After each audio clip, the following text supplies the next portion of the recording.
매일 성경 묵상 나눔입니다. 11월 21일 화요일입니다. 오늘 묵상하는 본문은 욥기 16장 1절에서 17절입니다. 본문을 읽습니다. 욥이 대답하여 이르되 이런 말은 내가 많이 들었나니 너희는 다 재난을 주는 위로자들이로구나. 헛된 말이 어찌 끝이 있으랴. 내가 무엇에 자극을 받아 이같이 대답하는가. 나도 너희처럼 말할 수 있나니 가령 너희 마음이 내 마음 자리에 있다 하자. 나도 그럴듯한 말로 너희를 치며 너희를 향하여 머리를 흔들 수 있느니라. 그래도 입으로 너희를 강하게 하며 입술의 위로로 너희의 근심을 풀었으리라. 내가 말하여도 내 근심이 풀리지 아니하고 잠잠하여도 내 아픔이 줄어들지 아니하리라. 이제 주께서 나를 피로하게 하시고 나의 온 집안을 패망하게 하셨나이다. 주께서 나를 시들게 하셨으니 이는 나를 향하여 증거를 삼으심이라. 나의 파리한 모습이 일어나서 대면하여 내 앞에서 증언하리이다. 그는 진노로 하사 나를 찢고 적대시하시며 나를 향하여 이를 갈고 원수가 되어 날카로운 눈초리로 나를 보시고 무리들은 나를 향하여 입을 크게 벌리며 나를 모욕하며 뺨을 치며 함께 모여 나를 대적하는구나. 하나님이 나를 악인에게 넘기시며 행악자의 손에 던지셨구나.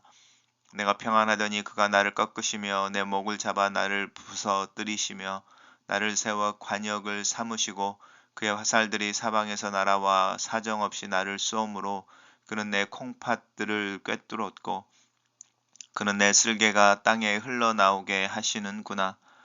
그가 나를 치고 다시 치며 용사같이 내게 달려드시니 내가 굵은 배를 꿰매어 내 피부에 덮고 내 뿔을 티끌에 더럽혔구나.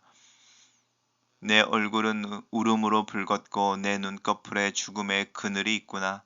그러나 내 손에는 포악이 없고 내 기도는 정결하니라. 오늘의 본문은 엘리바스의 변론에 대한 욥의 항변 아니면은 탄식입니다. 재난을 주는 위로자들 자신의 친구를 그렇게 부르고 있습니다.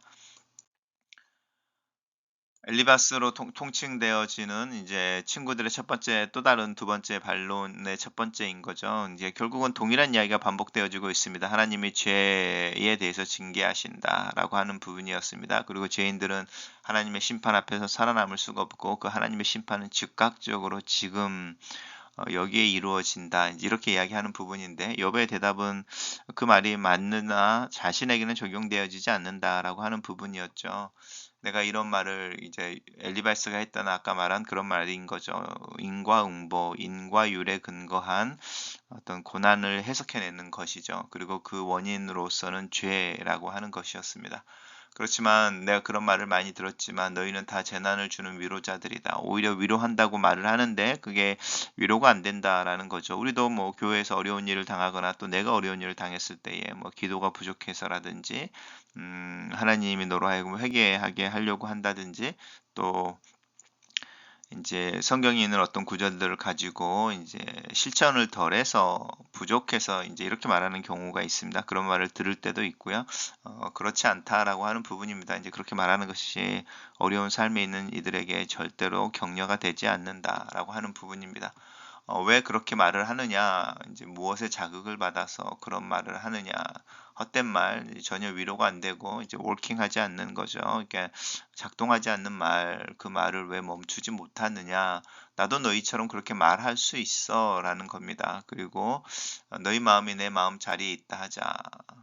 그러면 나도 너희들이 내 형편이라고 하자. 그러면 나도 너희들처럼 그렇게 말하고, 너희들을 향하여 부족하다고 말하고, 죄를 회개하라고 말하고, 뭔가 하나님의 징계의 이유가 분명히 있을 테니까 살펴봐라. 이렇게 말할 수 있어. 라는 거죠. 입으로 너희를 강하게 하며 입술의 위로로 근심을 풀었으리라. 라고 하는 것은, 이제 그래도라는 거죠. 그래도 나 같았으면 내가 너희들이었다면 너희들이 말하는 것처럼 그렇게 속을 휘벼 파는 그런 날카로운 말들을 하지 않았을 것 같아 라는 거죠. 최소한 그래도 격려하고 위로하고 그랬을 것이다. 물론 내가 말을 하여도 내 형편에 있는 이들의, 또 너희들이 그렇게 말을 했어도 내 형편에 있을 때 내가 그것이 위로가 막 크게 하진 않지만, 그래도 와서 힘들겠다라든지 기도하겠다라든지, 아니면 잠잠히 옆에 있으면서 손을 좀 잡아주고 떠난다든지, 그런 행동들이 오히려 어떤 면에서는 어려운 상황 가운데 있는 이들에게는 큰 도움이나 큰 위로는 아닐지라도 그래도 어떤 조언의 말보다는 더 나을 수 있다. 이렇게 이야기합니다. 이제 주께서 나로 피로하게 하시고 나의 온 집안을 패명하게 하셨나이다 라고 하는 부분인데, 주님을 향해서, 하나님을 향해서 말을 할 때는 약간 기도의 형태로 이렇게 그 욥의 말이 문투가 바뀌는 것을 볼 수 있죠. 주님을 향해서 말을 하는 것 같습니다. 주께서 나를 시들게 하셨사오니 나를 향하여 증거를 삼음이라, 이렇게 하는 부분도 있고요. 이렇게 그래서 패망하게 하셨나이다. 주님이, 하나님이 나를 대적하고 계시고 나에게 고난을 주고 계시고, 이제 이런 부분들 속에서 자신의 형편에 대한 이야기를 합니다. 그리고 또 대면하여 내 앞에서 증언하시리이다. 이렇게 말하면서 이제 내가 지금 고난 가운데 있는 내 모습이라고, 욥의 모습을 설명하면서 하나님께서 내가 당하고 있는 이 이유 모를 이 고난에 대해서 뭐라고 말을 좀 해주셔야 되지 않겠습니까? 이제 이렇게 이야기하고요. 자신이 이제 처한 상황, 하나님의 진노가 자기에게 임한 상황에 대해서 다시 설명합니다. 하나님 나를 진노하시고 이렇게 사자가 먹이를 찢듯이 나를 찢으시고 적대시하시고, 또 이제 주변에 있는 무리들 또한 나를 향하여, 내가 이제 연약해진 거죠. 그 전에는 욥이 동방에서 더 그레이티스트 맨이었잖아요. 위대한 사람이었는데 이제는 그렇지 않으니까 다 비아냥거리고, 네, 그런 부분입니다. 모욕하여 뺨을 치고 함께 모여 나를 대적한다. 나를 악인에게 넘기고 행악자의 손에 넘기셨다. 그러니까 단순히 자신 개인의 고난의 문제가 아니고, 그 고난 때문에 주변 사람들의 수군거림, 비웃음, 또 그를 질투하고 또 질시했던 이들이 이번 기회를 통하여 그것들을 표현해내는, 단순히 육체적인 고난만은 아니라는 것을, 욥의 고난이 어떤 고난인지 보게 되죠. 그러면서 계속 나오는 거죠. 하나님 나를 관역 삼으셔서 하나님의 화살을 나를 향해 쏘셨다, 이제 하는 부분이 욥의 말 속에서 몇 번 반복되어지는 표현인 것 같습니다.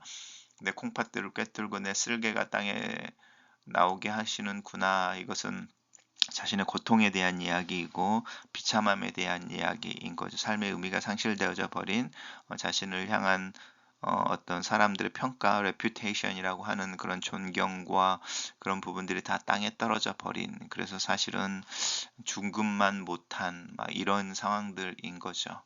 그런 상황인데, 그래서 내 얼굴은 울음으로 얼마나 울었을지, 그리고 눈꺼풀에는 죽음의 그늘이 있다. 그리고 이제 내가 굵은 배를 꿰매어 내 피부에 덮고, 피부병의 문제였으니까요. 그 다음에 내 뿔은 티끌에 더럽혔구나. 이제 영광이 이야기하는 겁니다. 내 영광은 땅에 떨어졌다.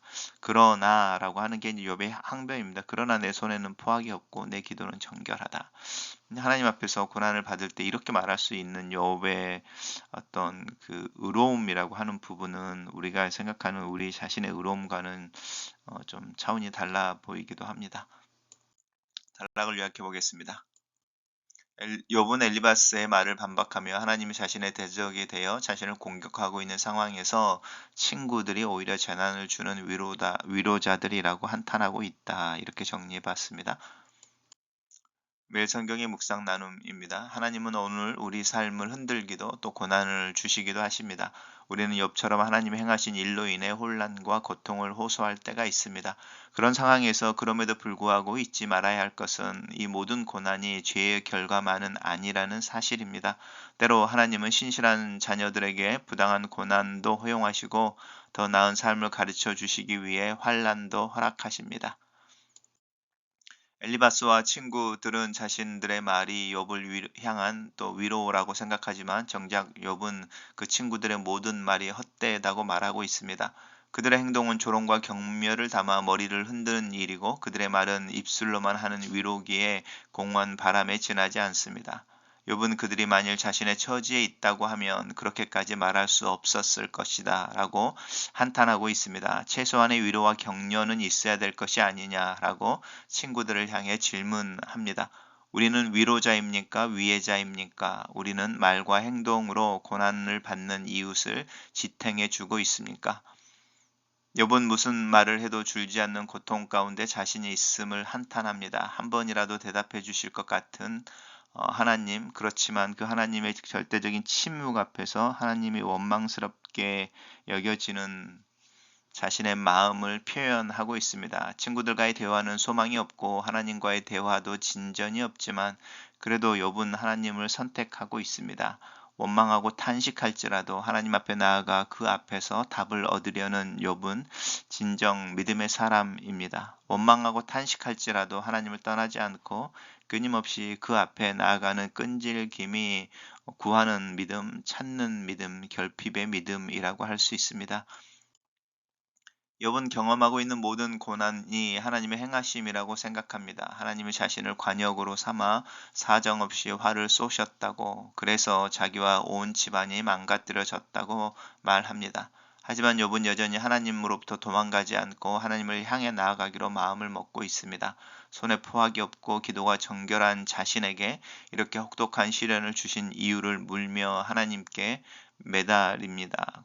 납득하기 어려운 고난에 힘겨워하고 탄식하면서도 문제의 해결을 하나님에게서 찾고 있는 그 믿음, 그 믿음으로 답을 구하고 있습니다. 우리는 고난 가운데 어디서 문제의 해결을 찾고 있습니까? 글로 쓰는 기도입니다. 살아계신 하나님, 내가 위로하는 말이 누군가에게 오히려 마음을 부담스럽게 하고 그들의 고통에 무게를 더하는 상황은 없는지 돌아봅니다. 인생의 여러 도전과 어려운 상황 속에서 하나님의 임재를 구하고 위로를 구하는 이들에게 나는 그들에게 또 그들 옆에서 무엇을 할 수 있을지 생각해 봅니다. 그들의 고난 앞에 침묵하는 지혜와 잠잠히 함께 앉아 있을 수 있는 사랑의 침묵을 위해 기도합니다. 내가 어려움과 고난을 당하고 또 그 속에 위로를 구할 때 내 마음을 내려다보며 내 안에 계시는 하나님의 영의 임재를 느낌으로 위로를 받게 도와주시고 서툴지만 위로를 가지고 오는 이들을 향해 조금은 그들을 반기고 또 함께 있을 수 있는 마음의 여유와 듣는 마음을 위해 기도합니다. 아멘.